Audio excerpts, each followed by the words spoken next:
بسم اللہ الرحمن الرحیم نحمدہ ونصلی ونسلم علی رسولہ الکریم الصلاۃ والسلام علیک یا سیدی یا رسول اللہ وعلی آلک واصحابک یا سیدی یا حبیب اللہ۔ گنج بخش فیض عالم مظہر نور خدا ناکسارا پیر کامل کاملارا رہنما۔ آج انشاءاللہ العزیز 29ویں سپارے کا مختصر خلاصہ بیان کیا جائے گا۔ سورہ ملک سے لے کر سورہ مرسلات تک کی سورتوں کو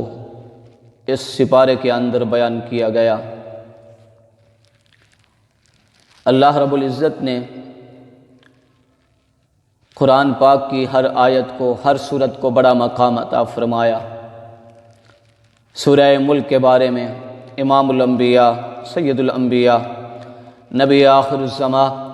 صلی اللہ تعالی علیہ وآلہ وسلم نے ارشاد فرمایا کہ یہ وہ سورت ہے جو اس کی تلاوت کرتا ہے یہ اللہ تعالی کی بارگاہ میں پڑھنے والے کے لیے سفارش کرے گی، اس کی سفارشی بن جائے گی، اور اس کی سفارش کی بدولت اللہ رب العزت اس کی بخشش فرما دے گا، اسے بخش دیا جائے گا، اسے معاف کر دیا جائے گا۔ حضور علیہ السلام سورہ ملک اور سورہ سجدہ کی ہر رات کو تلاوت فرمایا کرتے تھے۔ حضور علیہ السلام نے مختلف اقوال کے اندر اس سورہ پاک کی عظمت اور فضیلت کو بیان فرمایا۔ اللہ رب العزت نے انسان کو اس کی زندگی اور موت کو جس مقصد کے لیے پیدا فرمایا، رب ذوالجلال نے اس کا ذکر فرمایا۔ ارشاد فرمایا الذی خلق الموت والحیات لیبلوکم ایکم احسن عملا۔ اللہ رب العزت نے موت اور حیات کو پیدا فرمایا تاکہ وہ تمہیں آزمائے تم میں کون زیادہ اچھا عمل کرتا ہے۔ انسان کی زندگی ہو، انسان کی موت ہو، یہ اس کا امتحان ہے کہ اس کے کتنے اعمال اچھے ہیں، کس کے زیادہ اعمال اچھے ہیں۔ اس لیے ہر مسلمان کو چاہیے کہ اس کی زندگی کے ہر گوشے میں نیکیوں کا ایک سما ہونا چاہیے، نیکیوں کا ایک ماحول ہونا چاہیے، اعمال صالحہ سے اس کے شب و روز سجے ہونے چاہیے۔ اگر انسان کے گناہ ہوں گے تو رب ذوالجلال نے اس سورہ پاک میں فرمایا جب انسان بارگاہ خدا میں پیش ہوگا فَاعْتَرَفُوا بِذَنبِهِمْ، اللہ رب العزت نے فرمایا اس دن وہ اپنے گناہوں کا اقرار کرے گا، اپنے گناہوں کا اعتراف کر لیں گے۔ اللہ کی بارگاہ میں تو کوئی گناہ پوشیدہ نہیں ہے، تو انسان کو وہاں کسی طرح کے انکار کی کوئی گنجائش نہیں ہوگی۔ اس لیے رب ذوالجلال نے فرمایا انسان تیری زندگی، تیری موت صرف اس لیے ہے کہ تو اچھا کام کر لے، تو میرے حکم پہ عمل کر لے، تو میرے محبوب کے اسوہ حسنہ کے مطابق زندگی گزار لے، تاکہ کل میری بارگاہ میں تجھے شرمندگی نہ ہو۔ اللہ رب العزت نے اس لیے انسان کو خبردار کیا۔ امام الانبیاء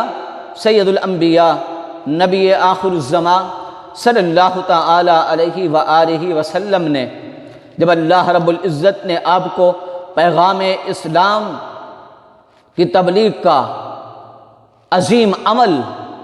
فریضہ ادا کرنے کا حکم دیا تو امام الانبیاء سید الانبیاء نے کما حقہ اللہ کے پیغام کو،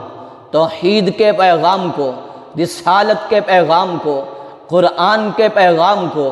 اسلام کے پیغام کو، نیکیوں کے پیغام کو اس قدر عام کیا، اس خصوصیت کے ساتھ کیا کہ اس کے اندر کوئی کمی نہیں چھوڑی، اس کے اندر کوئی سستی نہیں کی، کہ آپ کی حالت یہ دیکھ کر، آپ کی یہ کیفیت کفار دیکھ کر، مشرک دیکھ کر کیا کہنے لگے؟ اللہ رب العزت نے فرمایا کہ انہوں نے کہا ما انت بنعمت ربک بمجنون، انہوں نے حضور علیہ السلام کے اس تبلیغ کے کام کو، عبادت کے کام کو، اللہ کے حکم پر عمل کرنے کی کیفیت کو دیکھ کر انہوں نے کہا یہ تو نعوذ باللہ مجنون ہو گئے، یہ تو نعوذ باللہ ان کی جو ہے وہ عقل جو ہے وہ کام نہیں کر رہی۔ حضور علیہ السلام اس قدر محبت کے ساتھ، اس قدر جذبہ کے ساتھ اللہ کے پیغام کو عام کرتے۔ اس سے ہمیں معلوم ہوا کہ ہر مسلمان کو چاہیے کہ وہ دین کے کام میں، عبادت خدا میں، دین سیکھنے میں، سمجھنے میں، عمل کرنے میں، اس کے پیغام کو عام کرنے میں اس کی یہ کیفیت ہو جانی چاہیے کہ دیکھنے والا سمجھے کہ اسے کسی اور چیز کی خبر ہی نہیں، ساری خبریں ختم ہو جائیں، صرف ایک ہی رب کی خبر اسے یاد ہو، ایک ہی رب کا پیغام اسے یاد ہو۔ ہمیں اس سے یہ معلوم ہو گیا جب انہوں نے حضور علیہ السلام کے بارے میں، کسی نے کہا مجنون ہو گئے، کسی نے کہا کہ یہ کلام جو سنا رہے ہیں یہ کسی کاہن کا ہے، مختلف باتیں کافر کرنے لگے، تو رب ذوالجلال نے ارشاد فرمایا وَإِنَّكَ لَعَلَىٰ خُلُقٍ عَظِيمٍ، رب ذوالجلال نے ارشاد فرمایا اے محبوب ہم نے آپ کو خلق عظیم عطا فرمایا، خلق عظیم کے مقام پر فائز فرمایا، کیونکہ ان کی باتوں سے، ان کے اس رویے سے حضور علیہ السلام کو تکلیف پہنچی کہ یہ برا بلا کہہ رہے ہیں، غلط کہہ رہے ہیں۔ تو رب ذوالجلال نے فرمایا اے لوگو میرا محبوب اس قدر خلق عظیم کی رفعتوں پر فائز ہے، جب وہ اس مقام پر فائز ہے اس کے ساتھ جنون کا کوئی تعلق نہیں، اس کے ساتھ کسی کاہن کا کوئی تعلق نہیں، یہ جو کلام میرے محبوب کی زبان پہ جاری ہوتا ہے یہ تو خدا خالق اللہ وحدہ لا شریک کا کلام ہے۔ اللہ رب العزت نے حضور علیہ السلام کے ایک عمل پاک کو،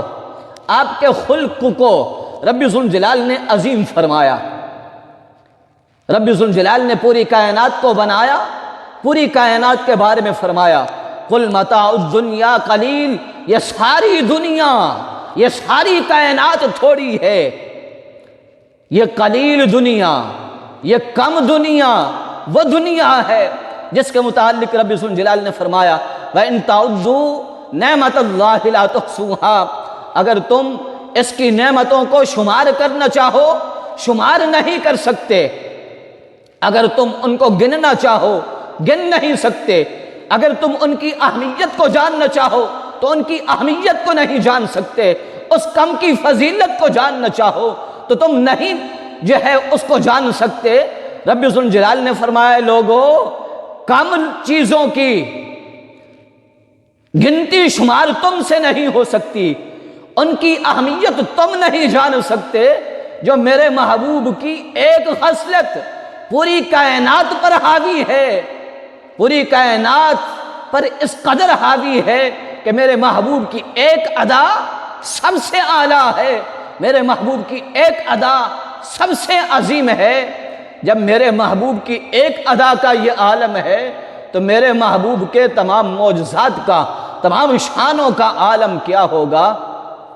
رب ذوالجلال نے وہ لوگ جنہوں نے امام الانبیاء پر اعتراضات کیے، رب ذوالجلال نے ان کی 9 نشانیوں کو بیان فرمایا، 9 غلطیوں کو بیان فرمایا، 9 ان کی کوتاہیوں کو بیان فرمایا، ان کے معاشرے کی جو غلط چیزیں تھیں ان کو بیان فرمایا، حتیٰ کہ آخر میں رب ذوالجلال نے فرمایا محبوب جو آپ کے خلاف بات کر رہے ہیں،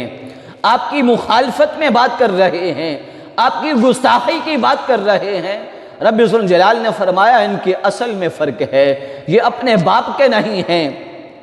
رب ذوالجلال نے ارشاد فرمایا اتلم بعد ذالک زنیم، اس لیے بارگاہ مصطفیٰ امام الانبیاء کی ذات اس قدر نازک ہے کہ اگر یہاں کوئی ایک لفظ بھی کہتا ہے، دل میں ذرا سوچتا بھی ہے، رب ذوالجلال اس کے اعمال کو ضائع کر دیتا ہے، وہ انسان ایمان کی دولت سے محروم ہو جاتا ہے۔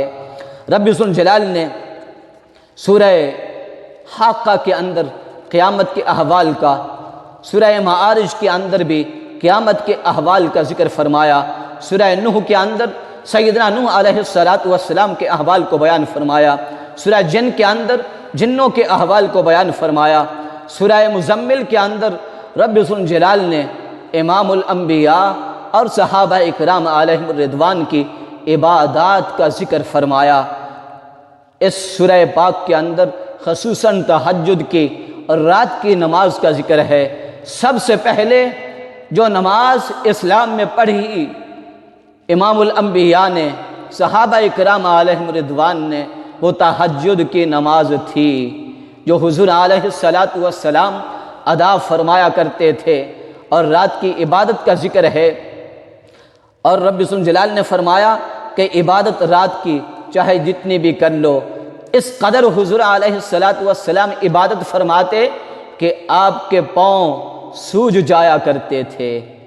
آپ کی عبادت کا یہ عالم، صحابہ کی عبادت کا ذکر رب ذوالجلال نے فرمایا، صحابہ کی جماعت رات کے تہائی حصے کی عبادت کرتے ہیں، آدھی رات کی عبادت کرتے ہیں، 2/3 حصے کی عبادت کرتے ہیں۔ اس کی وجہ کیا ہے؟ ابتدائے اسلام میں اس قدر ان سے عبادت کا فریضہ ادا کرنے کا انہیں حکم دیا گیا۔ اس کی وجہ کیا تھی؟ اس کی وجہ یہ تھی کہ اہل ایمان کو تیار کرنا تھا، کیونکہ اس کے بعد بڑے بڑے کام انہوں نے کرنے تھے جن کے اندر جرت و بہادری کا ہونا بہت ضروری تھا، ہمت اور حوصلے کا ہونا بہت ضروری تھا، جذبے کا ہونا بہت ضروری تھا۔ رب ذوالجلال نے اس لیے پہلے انہیں عبادت کے لیے، مشقت کرنے کی انہیں عادت جو ہے وہ ڈالی گئی، تاکہ وہ صحیح معنوں میں آگے جا کر کسی مقام میں، کسی میدان میں ان سے کوئی غلطی اور سستی و کاہلی نہ ہو۔ اس لیے ہر مسلمان کو چاہیے کہ وہ ہمیشہ اسلام کے جذبے کے ساتھ، ایمان کے جذبے کے ساتھ،